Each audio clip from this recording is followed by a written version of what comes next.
Hello and welcome back to English Today. This is DVD 10 and the second DVD of your lower intermediate level.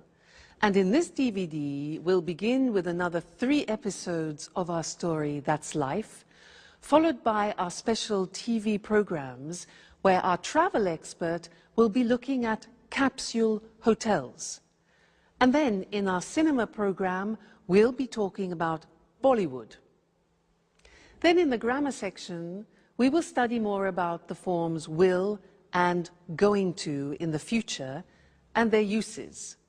We'll also study the past continuous tense and the different uses of the word like. So, I hope you enjoy yourselves.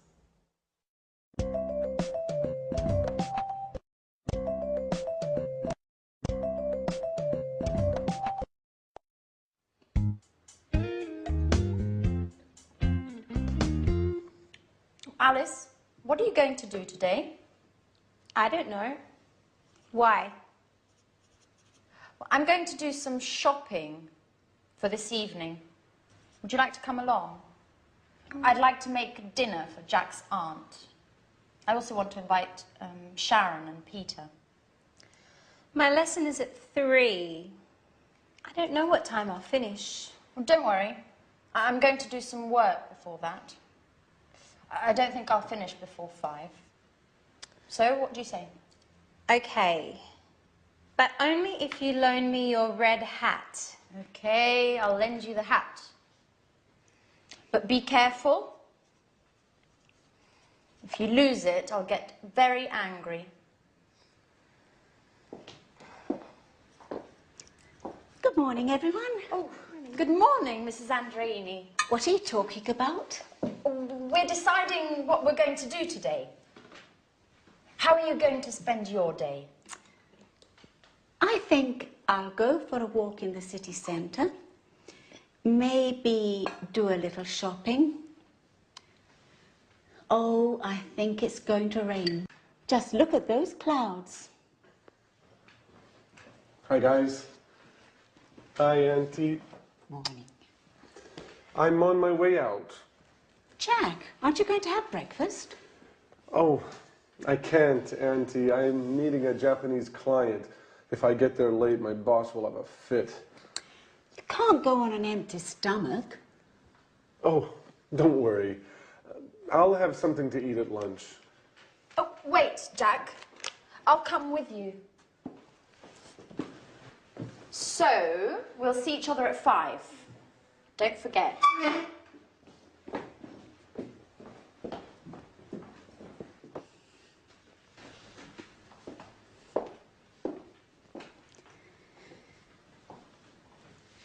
I'm worried about Jack. He's so thin. Maybe he isn't eating enough. Oh, he won't starve if he misses breakfast. He seems so run down and so distracted. He's always thinking about something else. Maybe he's in love. Excuse me a moment. I'll get that.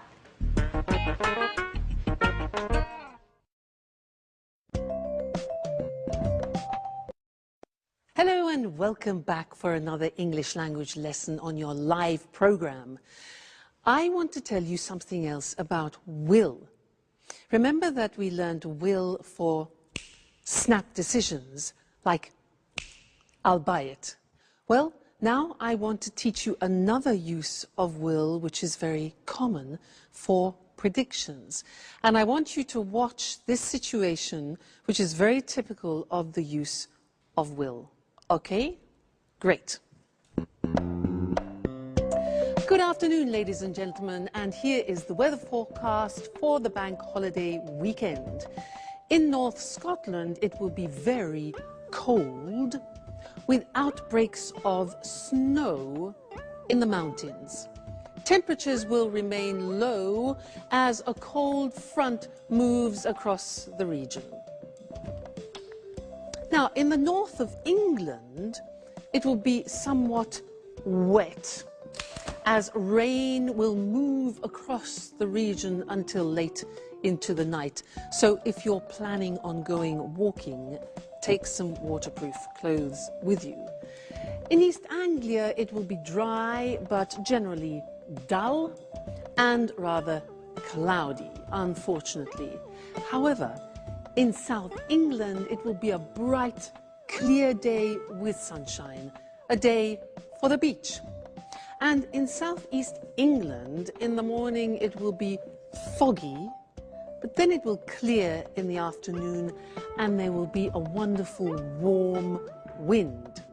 So, ladies and gentlemen, that is the forecast for your weekend, your holiday weekend, and I hope you enjoy yourselves. If I were you, I would go to South England where the sun is shining. Goodbye. Okay, now there I was telling you the weather forecast, and that is a typical example of when we use will. Let's look at the board. Now, will is easy, really. It's just the pronunciation which is difficult. I said tomorrow it'll be cold. You notice how it will becomes it'll. It'll. Strange pronunciation, yeah? So tomorrow it'll be cold. It'll be sunny. It'll be winter. It won't be sunny is the negative. Won't, remember the difference between will not, won't, and want, won't, want. So be careful with that pronunciation. So it'll be sunny and it won't be sunny, you could say, okay? So that's another use of will for predictions. So we have learned snap decisions, I'll buy it, and predictions, tomorrow it'll rain. So what do you think it will do tomorrow? We'll find out, won't we? Okay, see you in the next lesson. Bye.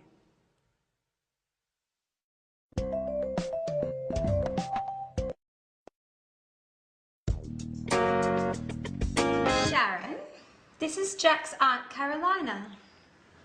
It's a pleasure to meet you. I'm Sharon Evans. I live next door. Another woman, and very pretty, I might add. Let me guess, you're Jack's friend too? Who knows why my nephew prefers female friends? Excuse me, I have to go. Sharon, why don't you stay? You can get to know each other better. Sharon, I'm a little worried about Jack. He's so distracted these days. Maybe there's something you know I don't. Me? I don't know anything, really. It's strange. I know his work is going very well. Maybe there's a woman in the picture? Listen, I'm very sorry. As I told you, I don't know anything about it. Now, I really must get going. Okay. What's the matter, Sharon? You look a little upset. I'm fine. Just a little tired, that's all. Listen, Sharon, you seem like such a nice girl. May I ask you a favor? Certainly. Go right ahead.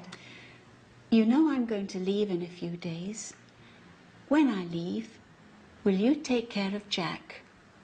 It would make me feel so much better. Oh, well, I don't know. I don't know if I can do that. And why not? I'm not really the right person. And I'm also engaged to Peter. We live together. Engaged. That's strange. Why do you say that? Because love is joyful, my girl. And you seem, well, you seem so unhappy.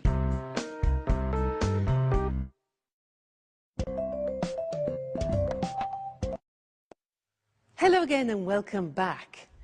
Jack's aunt is like a walking X-ray, isn't she? Now, I want to look at going to with you again. Remember in the last lesson, some lessons ago, we learned going to for a future intention. You know, when I won it was 20,000 euro, I said, I'm going to have a good holiday. Well, I want to look at another use of going to now, which is for inevitable results. Let me give you an example. If I take this jug and this glass, and I start pouring water like this into it, right I say stop, it's going to overflow. You can see it happening, and the result is inevitable. So this is another situation when we use going to. Let me give you some other examples. For example, let's think football. Yeah, you see the umpire, the referee. You see the referee, yeah? He does this. Red card. Inevitable result is he's going to send off a player. Red card. Look at this.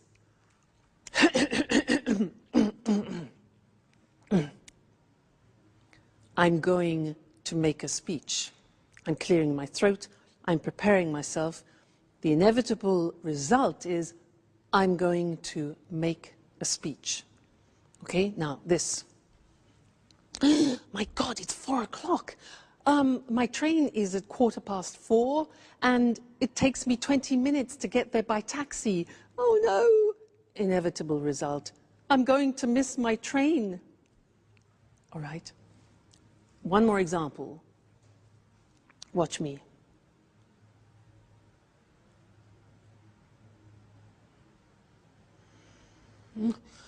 I'm going to fall asleep. That's the inevitable reaction, okay? So I want to look at those with you on the screen now. Let's have a look. So before we said that we use going to for future intentions, so let's remind ourselves of that. So I'm going to learn Portuguese, for example, or he's going to make a speech. These are intentions, okay? Be careful, you're going to drop those plates. Okay, so when it's an intention, you often think about the plan. You've planned it before. Remember that? I'm going to go on holiday. I'm going to buy some beautiful plates. It's all planned and programmed. But going to, in this situation I showed you, is for something you see is about to happen. So I look at my clock.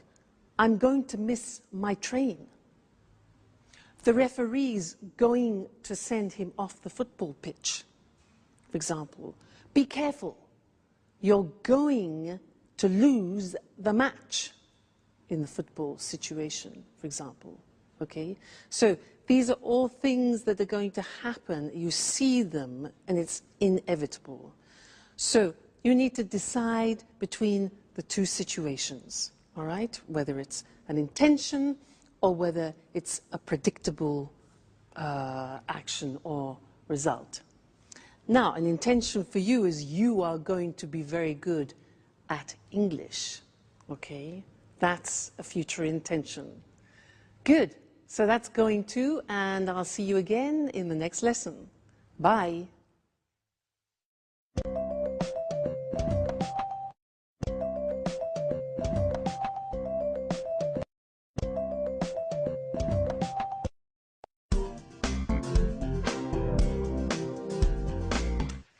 Hello, Anne. You're very beautiful this evening. Come on. Would you like a nice big kiss? But, Peter, are you crazy? What's the special occasion? I'm so happy. I'm elated. But you're never like this. What's happened?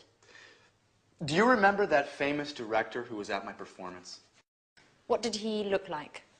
You know, that tall, well-dressed man, about 50 years old. He looked like Clark Gable. Oh, yes. Now I remember. Well, he said he wanted to direct a musical in Japan. Yes? And? But so what? And he said he wanted me to do an audition. Yes? But I can't stand the suspense. What about him? Well, today, I auditioned. And listen to this, Anne. He wants me to go with him to Japan. Oh, congratulations, Peter! That's fantastic. I'm so happy for you. Oh, now tell me everything. What was the audition like? I was very nervous. At first, he asked me to sing. And then he asked me to act like a snob. You know, they're putting on My Fair Lady, and they're looking for an actor to play the professor of pronunciation. Remember, this professor transforms a simple flower girl into a high society star. Oh, wow! A leading role! You are perfect for the part. But you like wearing fancy scarves. You enjoy using a superior tone of voice. And are you going to move to Japan? Of course. I'm so excited about the idea of living there. I wonder what it will be like. What does Sharon think about all this? Well, she doesn't know yet. You know, she's so moody. I need to find the right words. Anyways, all I can think about now is celebrating. Do you want to go dancing? But you hate dancing, Peter. I know, but I want to be crazy tonight. Put on your best dress. I want you to look like Sophia Loren. Hey, what's happening here? You're kissing each other. Alice, now hold on. I'm leaving for Japan. For Japan? What are you going to do in Japan? I'm going to act in a great musical, My Fair Lady. That's amazing. And when are you going to leave? I don't really know yet. I think we're going to leave in 2 or 3 weeks, at the most. And what does Sharon think about this? Sharon? Sharon? All you want to know about is Sharon. I imagine she'll be very pleased to come with me. At any rate, it's time to party. We're going dancing. Would you like to join us? Dancing? Why aren't you always like this? Going to Japan is making you much more fun.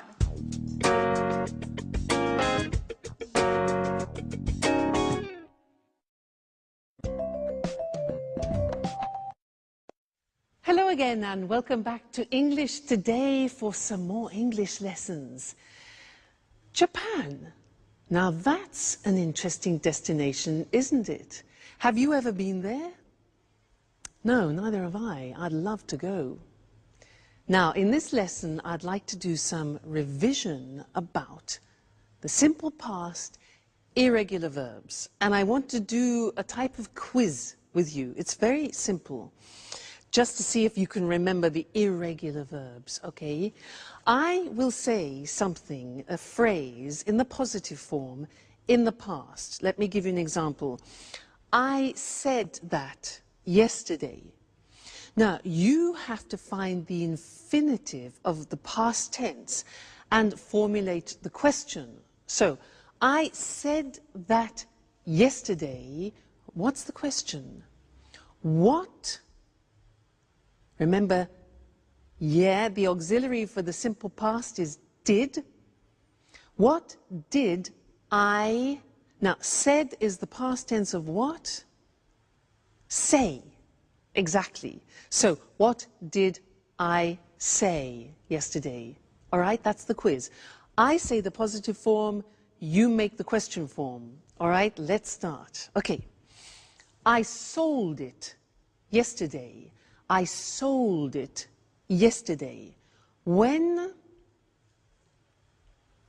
Sold. When did I sell it? Okay, sell, sold. Next one. I met him on Monday. I met him on Monday. Met. So when? Yeah, okay. When did I meet him? When did I meet him? Very good. Next one. I came by train. I came by train. How? Came. Did I come? All right. How did I come? Very good. Next one. I had a problem. I had a problem. Be careful. I had a problem. What problem did you have? Remember, have always takes the auxiliary in the past tense and in the present tense. So, what problem did you have? Great. Next one. I bought it in England. I bought it in England. Where did you buy? Very good. Where did you buy it? Great. Next one. I found it on the bus. I found it on the bus. Where did you find? Find, found. Where did you find it? Good. Next. I thought it was good. I thought it was good. What did you think about it? Think, thought. What did you think about it? Great. Next one. He was at home. He was at home. Where? Be careful. Was. The verb to be, remember? An exception. Where did he be? No, you can't use the auxiliary with the verb to be. So, he was at home. Where was he? Okay, so don't forget that. The verb to be is an exception, doesn't use auxiliaries. Right, next one. I flew by British Airways. Flew. How did you fly? Okay. I saw the film yesterday. I saw, S-A-W, the film yesterday. When? Did you see the film? Okay, great, we're getting good. I drank some wine. I drank some wine. What did you drink? And the last one, I took an aspirin. Took, T-O-O-K. I took an aspirin. What did you take? Fabulous. Let's go and look at those on the board now quickly, just to remind you also of the spelling, all right? So, I said that yesterday. What did you say? Said, infinitive, say. I sold it yesterday. When did you sell it? I met him on Monday. When did you meet him? I came by train. How did you come? I had a problem. What problem did you have? I bought it in England. Where did you buy it? I found it on the bus. Where did you find it? I thought it was good. What did you think about it? He was at home. Where was he? No auxiliary. I flew by British Airways. How did you fly? I saw the film yesterday. What did you see? I drank some wine. What did you drink? And I took an aspirin. What did you take? Great. You see, it's really just a question of practice. With the irregular past tense verbs, it's a question of memory and familiarizing yourselves with them. It will come with practice. Okay, great. So, see you in the next lesson. Bye.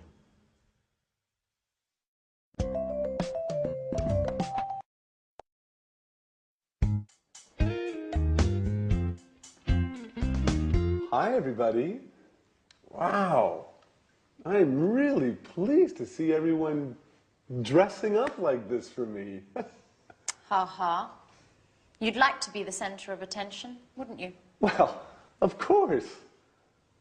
And that color really suits you. And Alice, made up like that, you look much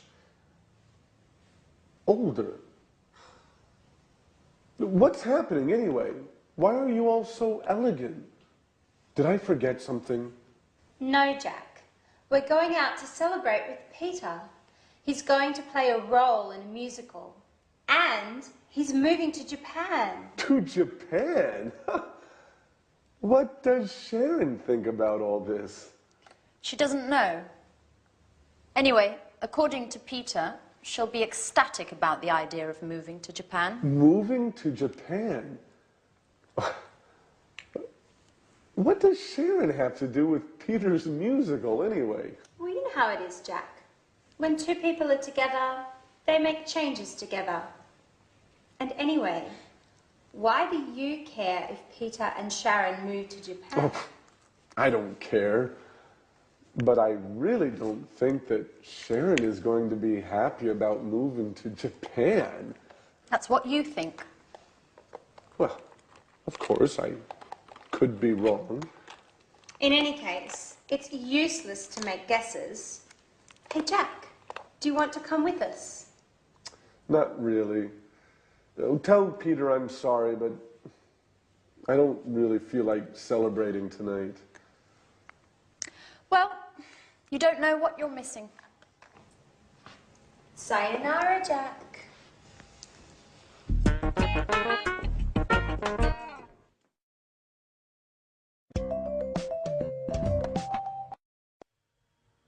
Sayonara. Do you know what that is in English?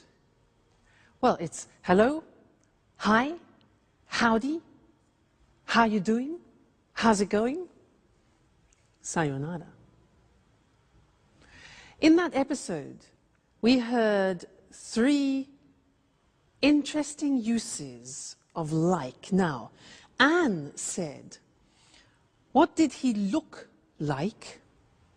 Peter said, I wonder what it'll be like. And Peter also said, would you like to go dancing? Interesting, hey? This word like in English is really very, very interesting because it has different uses and different meanings.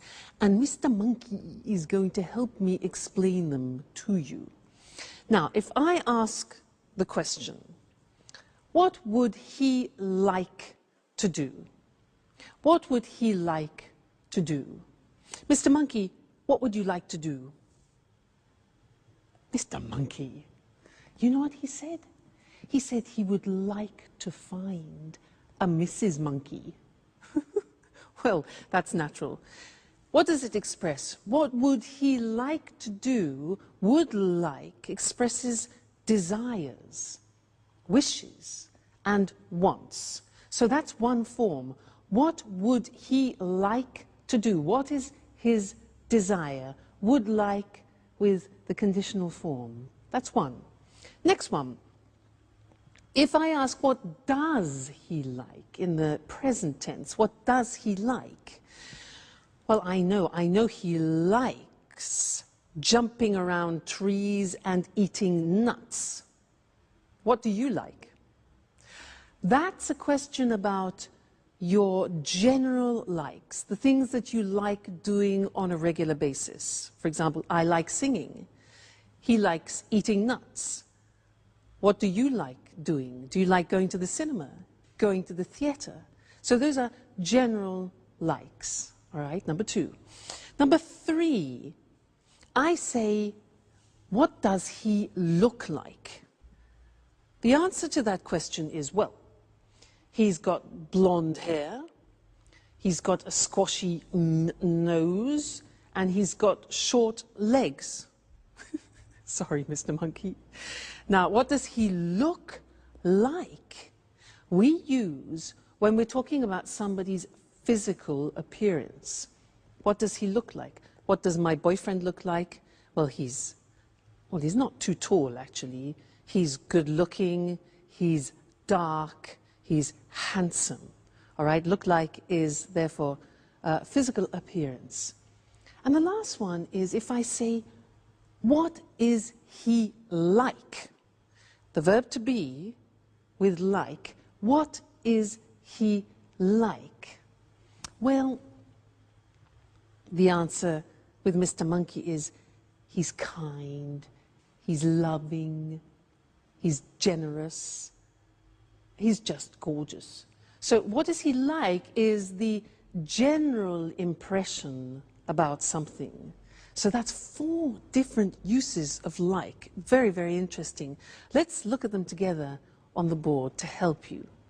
So the first thing we said was talking about a specific request about something you desire or something you want, okay? So what would he like to do? So would like.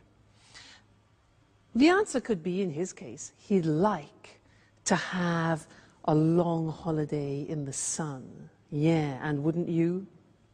All right. The next question was, what does he like? And this is for general likes, hobbies, for example. And the answer could be, well, he likes going to the theater and the cinema. He likes playing with other female monkeys. Okay. So, next question was, what does he look like? Now that's for physical appearance, remember? What does he look like? He's dark, he's handsome, that's my boyfriend. He's short and blonde, that's Mr. Monkey. And then the last one is, what is he like? The verb to be with like at the end for general personality and character. So what's he like? Well, he's easygoing, he's very generous, he's friendly, etc. I want to draw your attention to one more question in English, which is often confused by people who speak other languages. The question, how is he, means only one thing in English. How is he, like how are you, is asking about somebody's general state of health, about how they're feeling. So, how are you? I'm fine, thanks. How is he is not about his appearance or his character, but about how he feels. How is he? He's fine. Or, well, he's a bit tired. He's a bit stressed. Okay? So, very, very interesting word, that like. And listen out for it, for the different uses, because you'll find it very useful. Won't they, Mr. Monkey? Yeah. See you soon. Bye.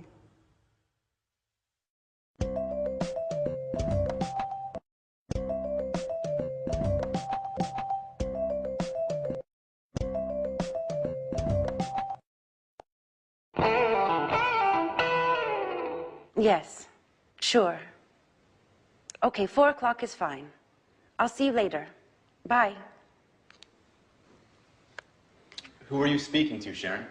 To the museum I sent my CV to. I'm going to have an interview this afternoon. Ah, great. But I really don't understand why you're in such a rush to find a job. You know very well I don't enjoy being a tour guide. Now, let's get back to us. Where were you last night? You didn't get home until 3 in the morning. I was out with Anne and Alice. Listen, Sharon, I have to tell you something very important. What's the matter, Peter? Is something wrong? Well, not really wrong, but yesterday, remember when I was waiting for you outside the gym? You saw that director, didn't you? The one who wants to put on a musical in Japan. Yes, that's the one.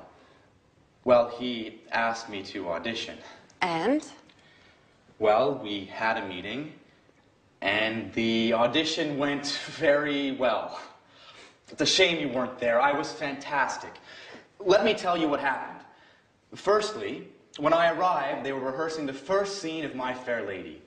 A girl was selling flowers in the street, and people were passing by without noticing her. Two men were watching the scene, laughing all the while. Then I sat down because I didn't want to interrupt anything. After that, all of a sudden, the director noticed me. He called out to me and asked me to play one of the roles. And here comes the best part. Finally, while I was singing, he interrupted me and he shouted, "Great, my boy! The part is yours." Can you believe it, Sharon? I got the leading part. I'm really happy for you, Peter. You should be happy for both of us. Why is that? Because we're going to leave for Japan in 2 or 3 weeks at the most. You'll come with me, won't you, Sharon? Japan? But how? This is such a surprise. I don't know, Peter. I certainly wasn't expecting this. What's the problem? A change will do us both good. What's keeping you here? You don't seem happy with your work. That's true. I wanted to change, but I certainly wasn't expecting this. This is so sudden.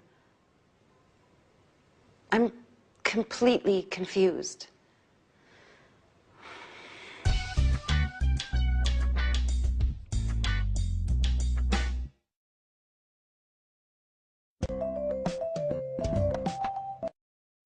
Hello again.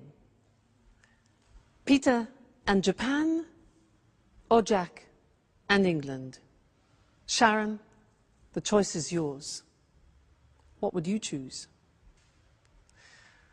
Now, there was something that Peter said in that episode which is interesting and that I'd like to teach you now. He said, while I was singing, he interrupted me and shouted, "The part is yours." While I was singing, he interrupted me. Now that is an example of the past continuous tense, which is what I'd like to look at with you now. And I want to give you some examples of that if you listen, using my friend, the alchemist. Now this is the alchemist. And he travels through many countries looking for magical potions to help people. And he was traveling in Tibet for many, many days and was extremely tired. So he decided to lie down and rest. So Mr. Alchemist rested in the mountains of Tibet. And while he was resting, a magical butterfly from Tibet rested near his head to protect him. And these butterflies in Tibet protect good people from the evil around. And there are evil things in the mountains of Tibet.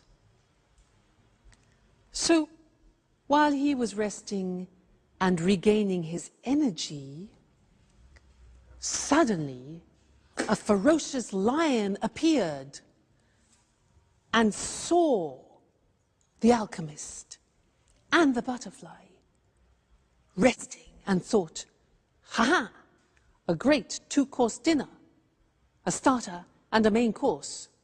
As he was preparing to attack, the butterfly saw him but didn't move. As the lion was getting closer, suddenly the butterfly turned and cast a spell on the lion, and the lion bit off his tongue and died. That was the end of the lion. And the alchemist survived.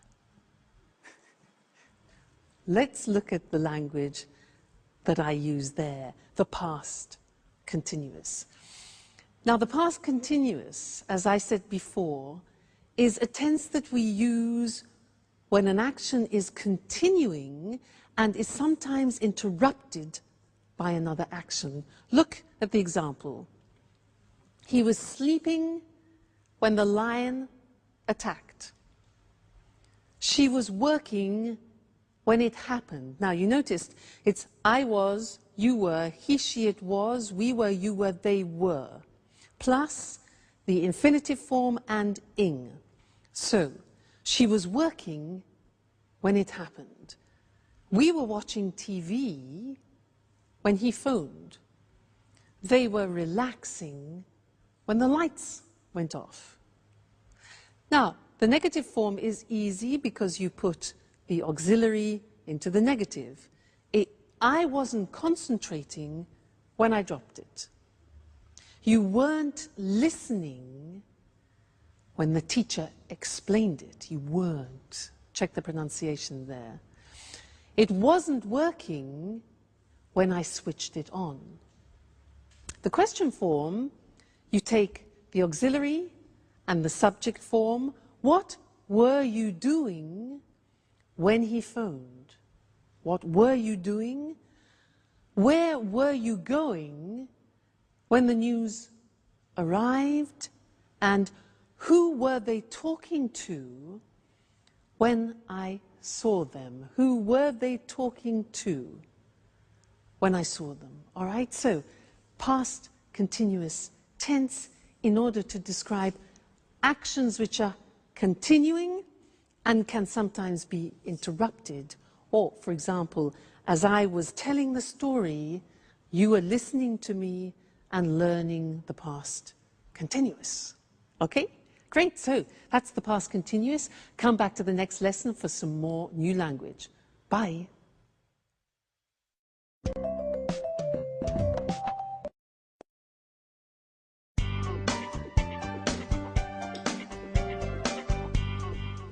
Hi, Anne. What's that smell? What are you cooking? I'm cooking roast beef. Wow, I'm starving. You know, my sweet Anne, I was thinking about you today, about how you take care of Alice and me. You were fantastic. It's something I've been wanting to tell you for a long time. Come on, Jack. Stop it. Stop making fun of me. Oh, but it's true, Anne.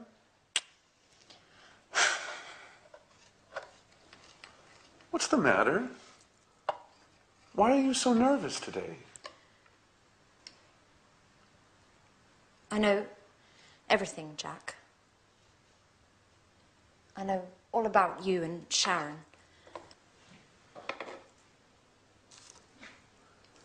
And what is it exactly that you know?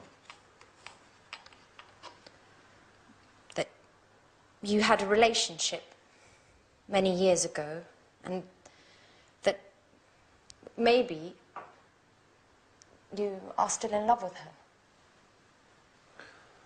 And how did you find this out?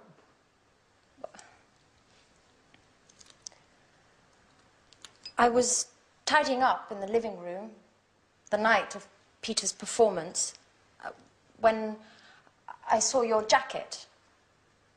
And I was taking it to your room when something fell out. It was a photo. A very meaningful photo. You were kissing her. So I spoke to Sharon. And what did she say?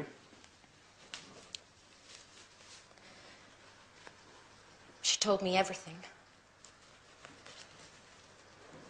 Tell me the truth, Jack. Are you still in love with her?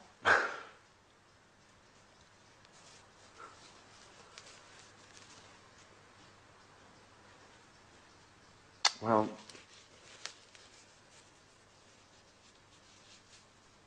I have to admit that seeing her makes me feel... But, well, what about me, Jack? I thought there was something special between us. And there is, Anne. I care very much about you. But... But? Well, I thought we were just friends. Oh. Okay, Jack. I understand now. Wait, Anne, I didn't mean to hurt your feelings. But it doesn't matter, Jack. Just remember, Sharon is going to Japan.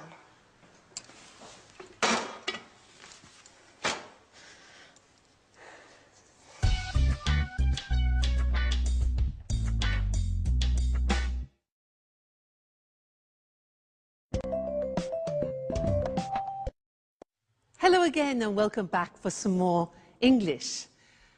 In that last episode, there were some interesting sentences.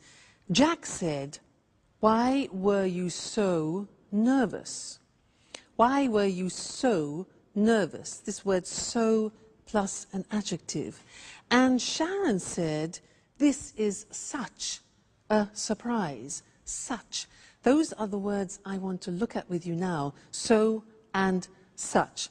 Now, I want to illustrate them by telling you something about a holiday that I went on. Listen to how I use them. Now, in front of me, I have some objects which I found when I went to Tibet. I had a fantastic holiday in Tibet. It was so interesting. And we visited the monasteries there, which was so huge and so beautiful. And inside the monasteries, we met some monks. Now, there aren't actually many monks left in the monasteries anymore, but they were very interesting and so special. And we saw this instrument. This here is an instrument. And look, if you can open it, it's so strange. Look at this. And it's so long. And it's actually so difficult to blow. I'll try. Listen.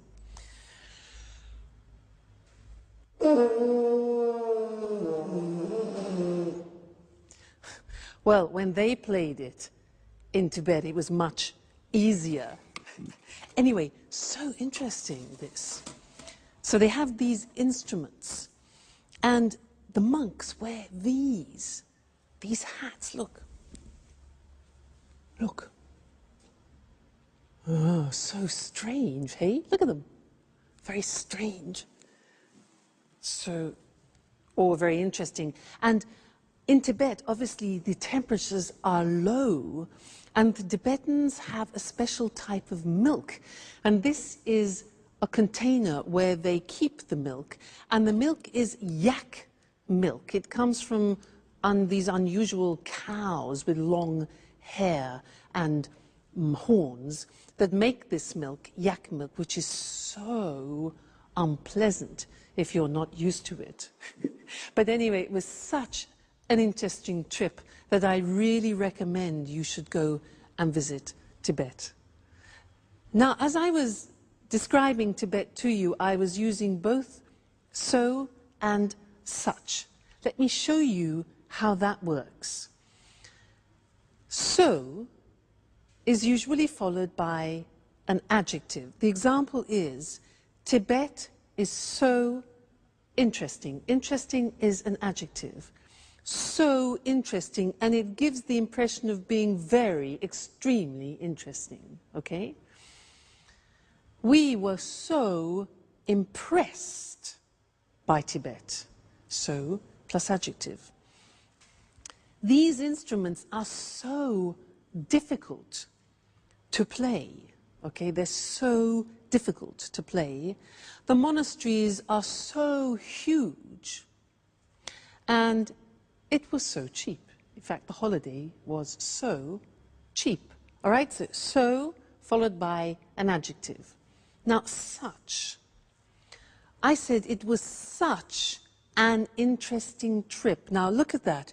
It was such is then followed by the noun, And if you have an adjective describing a noun, that goes before. So look, it was such an interesting trip. Okay, not easy.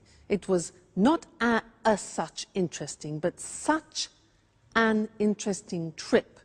Another example, it was such a different experience. So such goes before the noun and its adjective. In the plural, look at what happens. They sang with such deep voices. Yeah, in fact, in Tibet, the monks, they sing in their boots. There's incredible sound. You notice in this example, we take out a or an, which is the indefinite article, and it becomes they sang with such deep voices. They wore such strange hats. All right?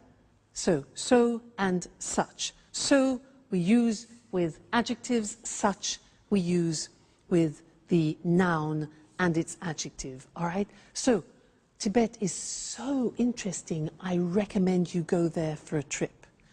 Okay. Great. Well, I look forward to seeing you in the next lesson for more English. Take care and keep practicing. Bye.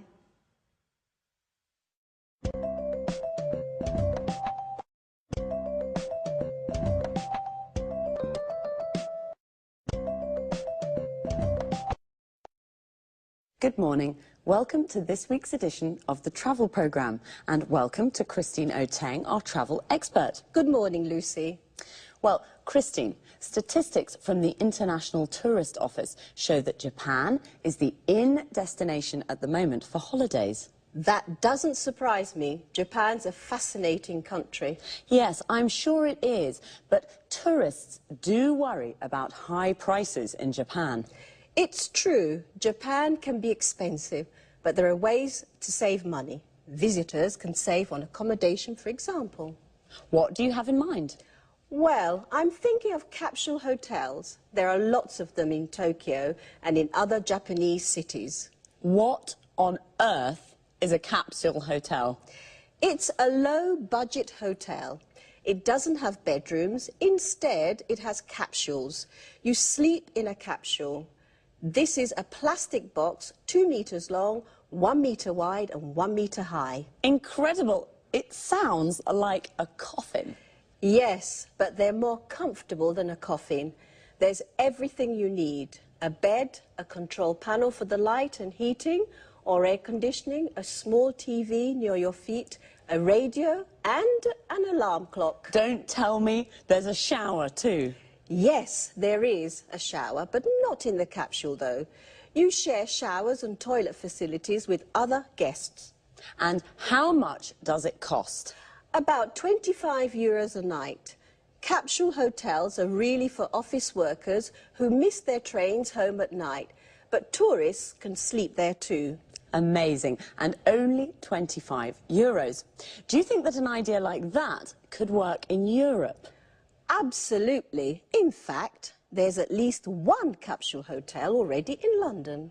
Does it have capsules too? No, it doesn't. There are traditional rooms, but they're very small. They're about 7 square meters. Many of them don't have a window, and there isn't a wardrobe, just 2 coat hangers. You need to pay extra to watch TV and to have your room cleaned. But there is a double bed and an ensuite bathroom with a shower, toilet and wash basin. And how much does it cost in London? A room costs about 40 euros a night. But if there's a lot of demand, the room can cost more. You see, the hotel uses the concept of low-cost flights. And the earlier you book, the cheaper it is. So, if you book at the last minute, you pay more. That's it. Well, there are some interesting travel ideas there. If you're looking for a cheap place to stay in central London, you could try a capsule hotel. But remember to book early. On the other hand, if you're visiting Tokyo, why not spend a night in one of those capsules? It'll certainly be an unusual experience, and you'll save some money too. Thanks, Christine. It's a pleasure. Goodbye. And goodbye to all our travellers. See you next week.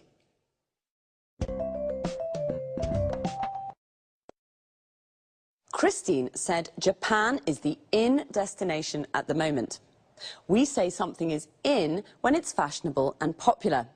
We can say green is in, or green is the in colour. This means that it's a popular colour at the moment. And did you know what a capsule hotel is? I didn't. It's a low-budget hotel with capsules instead of rooms. Low budget means it doesn't cost very much, so a low-budget hotel is cheap accommodation. Remember, accommodation is the place where you sleep. How much does it cost? This is the question you ask when you want to know the price of something. It costs about 25 euros a night. Notice we say the price of a hotel room, about 40 euros a night. We use about before the price to indicate that it isn't exact.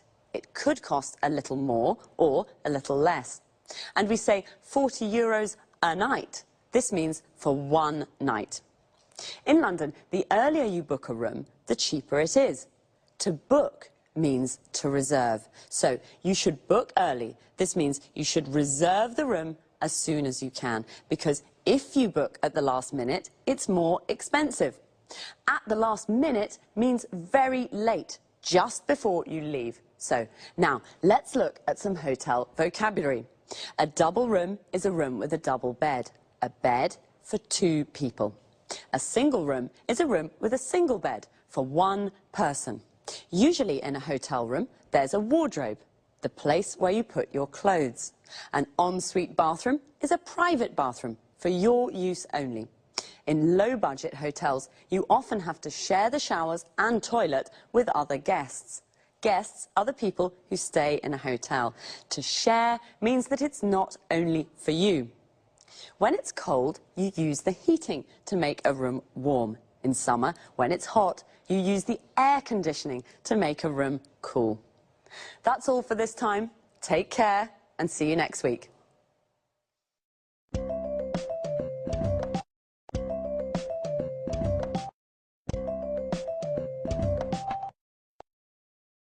Good morning and welcome to this week's edition of Talk Cinema. And welcome to Sanjeev Gupta, our cinema expert. Hi, Lucy, and hello, everyone. Well, Sanjeev, what are we talking about today? Bollywood. I'm sure you're a real expert, Sanjeev, and a fan. Absolutely. I adore Bollywood films. You know, my brother's a director in Mumbai. Interesting. First of all, let's explain to our viewers what Bollywood is. Of course. Bollywood's the name given to the Indian film industry. It comes from Bombay and Hollywood, Bollywood.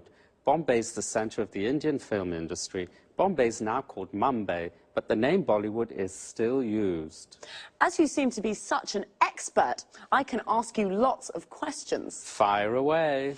How many films are made in Bollywood each year? About 800. The same as the number of films that are made in Hollywood. Wow, filmmaking's a really big business in India. That's right. Did you know that 14 million people in India go to the cinema every day? 14 million every day? I don't believe it. That's a huge number of people. That's right. There are lots of people in India, remember, but even so, it's a large number of cinema goers. It certainly is. But tell us, is it true that Bollywood's now becoming more known internationally? Yes, it is. Many people from India now live overseas, especially in the UK and the USA. Today, in the UK, Bollywood films are screened in normal cinemas and are also broadcast on TV. The films are becoming popular with new audiences. Also, you know, Hollywood's beginning to copy Bollywood. The film Moulin Rouge, for example, used lots of ideas that are common in Bollywood films. I see. But what's so special about Bollywood films? The films are full of colour, with beautiful traditional Indian costumes and lots of Indian music and dancing. But there's one thing I don't like. The storylines are nearly always the same. Love stories, I mean. I see. What about the actors? Does Bollywood have its own film stars? It certainly does. They're very famous and very rich, just like Hollywood stars. Well, stars are the same everywhere.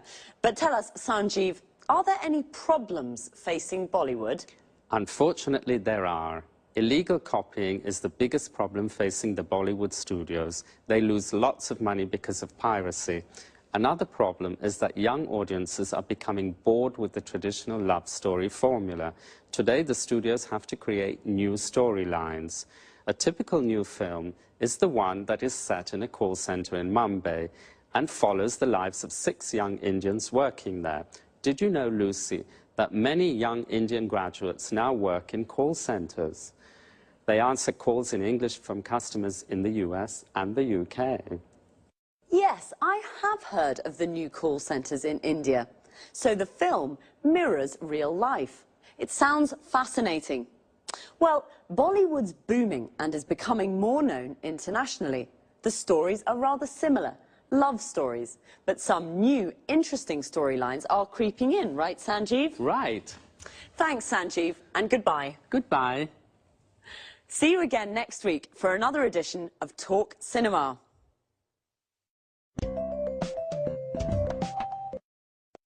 So, Bollywood is booming. We say something is booming when it is growing quickly and becoming successful. Bollywood is the name of India's film industry. The film industry is everything connected with making films. The music industry is everything connected with making music. Sanjeev said that Indian films are screened in cinemas in the UK and broadcast on TV. We say that a film is screened in a cinema, which means it is shown there, and a film is broadcast on TV means it is shown on TV.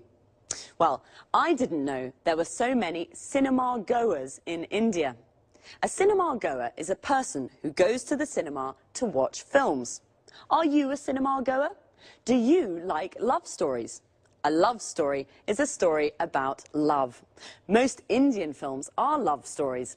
In fact, the storylines are nearly all the same. A storyline is how a story develops. So the storyline of a film is what happens in the film. The audience is all the people in the cinema watching a film. In a theatre, the audience is the people watching a play. Young audiences in India are bored with love stories. This is a problem Sanjeev mentioned. He also said illegal copying and piracy are problems. Illegal copying is when somebody copies a film without permission. It is illegal. And piracy is when people sell the illegal copies. Bollywood studios lose money because of illegal copying and piracy. It's a problem for film and music industries all over the world. Do you remember the expression Sanjeev used when I told him I had lots of questions for him? He said, "Fire away." This is an informal way of saying, ask me those questions. Bye for now. See you next week.